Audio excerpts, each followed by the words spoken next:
Ne bo'ldi? Adamlar yüzü bunda tökme var. Qanday döktüm yüzünüzde? Yüzünüz döküp yüzünüz az qalmaganda.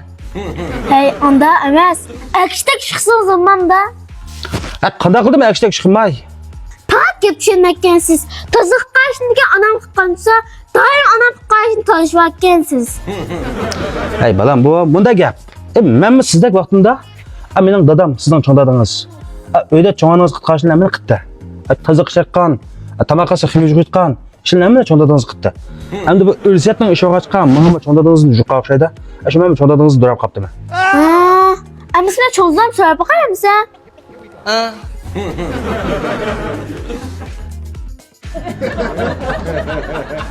Hey, kılıç işlemeye etkan.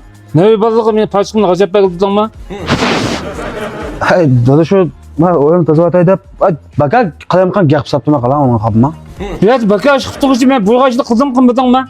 Hozir 5 minutda taziqni qilib bo'ldim, taziqni qilib o'tdim, boraman dedim. Kana bu yıl köyti tkayaki urukla ilgili davasın. Kana kıza urukla gitkan buldun. Dada bu yil kuvazurliqning bulbusini aklamaman. Bir moy yadimda 500 kiloni kuvaz chiqadi qada. Ne qilam? Ne qilam? Bu yılqıda yerinin bazı kıymet vaqtda qanday qilamiz deganda musha yuqur hosulluq kivazurqini tanlash bilan birga zir bilan kivazni kirishtirib terishni o'ylashimiz. Shunda bo'lgandilar yerning chiqimi azayda, yangiq chidgan pul ko'paydi. Bir yilda yer tergankanmiz 1 moyadin 500 to'y, eng tuman bo'l 500 to'y cho'qim foydalanishimiz kerak. Shomush yuqur hosulluq bamiyan 516 816 zir bilan kivazni kirishtirib teradigan 181 urug' sortga ehtiyojing bo'lib qolsa, davomli qaloqlasan bo'ldi 130 40 48 6000.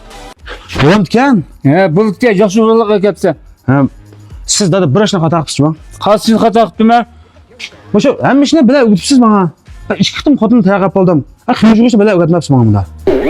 Mana shu yerda